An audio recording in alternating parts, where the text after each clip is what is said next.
Hi, it's John. Welcome to my channel EV Intuition, where I'm helping you understand about electric vehicles.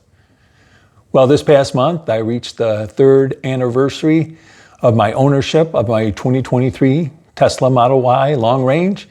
And so in this video, what I want to give you is a report of how this past year went as far as my usage and the savings that I got out of it.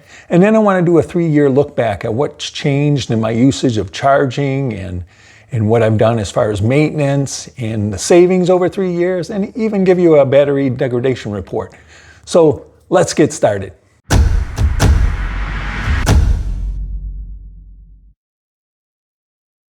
Before I begin, I want to remind you that if you like the content of my channel, please subscribe and give me a like. If you have any comments, send those to me also. Today, I'm talking about my 3 years of ownership of my Tesla Model Y, and the usage and the savings and the changes over the 3 years. So what I like to start out with first is what happened this past year. And this first chart that I want to show you has a lot of data on it, but it really shows you a month-by-month breakdown. This is from May of 2025 to April of 2026. The bottom line is the important part. So draw your eyes to the green section of total savings. Basically, I calculated that I saved over $1,500 compared to the same amount of mileage with a gas vehicle, my other gas vehicle being a Toyota RAV4. The other thing to look at is the blue. I went over 13,000 miles this past year. And then in the light red area, I showed the cost factors that I use. Now this will vary. Your values here will vary, but these are mine in the cost of my electric rates, which is very low. And one of the reasons I can save quite a bit is the cost of electricity here and in the gas rates here and what I've used. Now keep in mind, gas prices have varied quite a bit this past year. As you know, currently here, they're over $4.50 a gallon. And you can see I used $3.30 as an average over the whole year from May of 2025 to April of 2026. Keep in mind, the last few months, the prices have been way up. Prior to that, they were down around $3 around here. So that's where I ended up with an average for the year of $3.30. That is the values that I use. Now, the next thing to point out goes to this other chart where I show you the different type of energy I use to recharge my vehicle. And I broke this down into 4 different areas: home charging, public free, public fee-based, and supercharger or high-speed charging. Now, you can see the overwhelming usage is really in home use, which was the top amount of 46%, and public free. Around town, there are a handful of free chargers here. Now, there used to be a lot more, and you'll see when I look at the 3 years, it's down from last year because the amount of free public chargers have decreased in our area.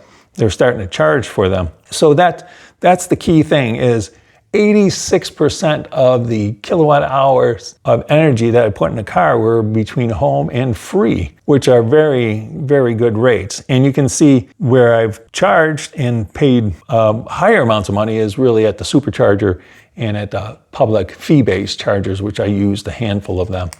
So that's my breakdown, and this is how I save quite a bit. The other thing is, well, how has the energy usage changed over the 3 years? Notice I just showed you the different 4 categories in year 3. Notice how it's changed. You can see that my home charging usage has gone up each year. And I think that's because I did less road trips this past year, and I did less public free charging because there's less of them there. You can see how that's changed over the 3 years. And another thing to look at is, well, how has the electric costs and rates changed over the 3-year period of time? And you can see, notice my electric rates have bumped up consistently each year. A couple years ago, the average was more like 6 cents per kilowatt hour. Now it's 8 cents per kilowatt hour. That's a 33% increase in electric if you look at it, which is quite significant, but the overall rate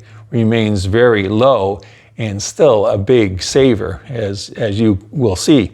And you can see how the gas prices have fluctuated. As you know, a couple years ago, gas prices were up. It dropped last year quite a bit. And this year, it's rising again, But for the most of the year that I'm looking at, May 2025 through April 2026, the prices have been low. That's why I used the value of 330 as I mentioned earlier.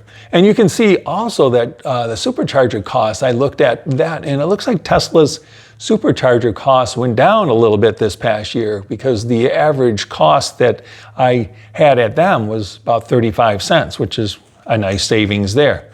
And then the public fee-based rate is usually about 20 to 22 cents per kilowatt hour. And you can see how I would use a public fee-based charger if I'm staying overnight versus going to a supercharger because it's significantly less.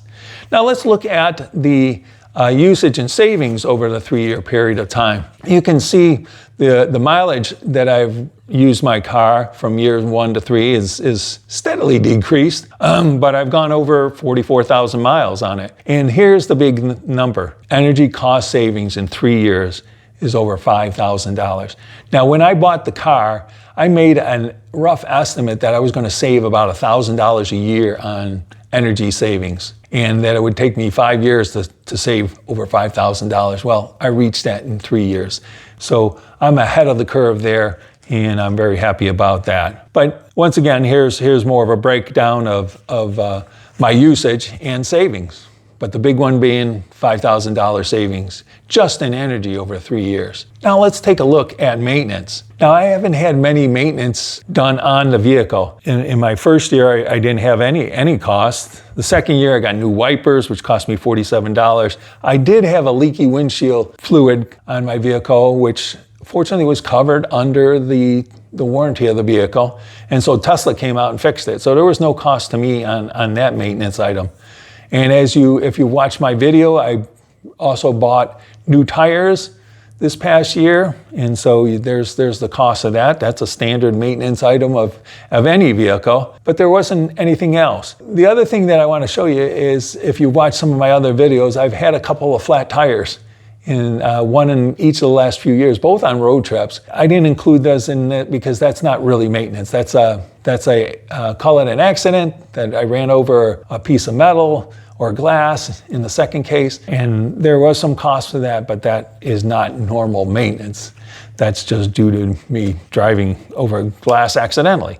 But you can see the total cost. Notice there's not any oil filter or oil changes in it. The maintenance has been very reasonable to date, and a savings as compared to if I was running a similar gas vehicle because of oil changes.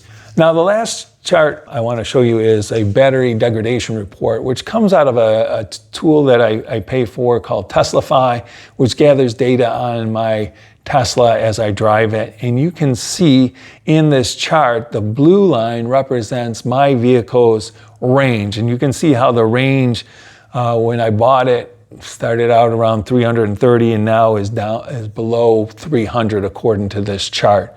And they collect data on many different vehicles and they show how my vehicle compares to other. And right now I'm just right around the midpoint of that, maybe a little higher than other people owning a similar vehicle with the same amount of mileage.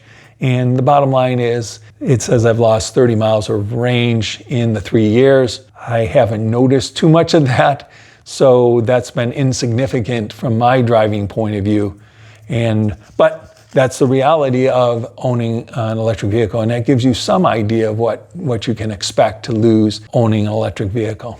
So in summary, I've been very happy and very satisfied being an owner of a Tesla Model Y. I think it was a great choice for me. Recall that I owned a Ford Mach-E for a couple years prior to the Tesla, and I decided to move to the Tesla, and I'm happy I did that. I think the Tesla has more value per dollar than the Mach-E did. It's certainly more of an efficient car, meaning I get more miles per kilowatt hour of energy that I use. So it's really been a great purchase, and I'm satisfied with this. So I hope this data helps you in your analysis or thinking of either purchasing or comparing to how you use your electric vehicle. Thanks for watching. I'll see you next time. Take care.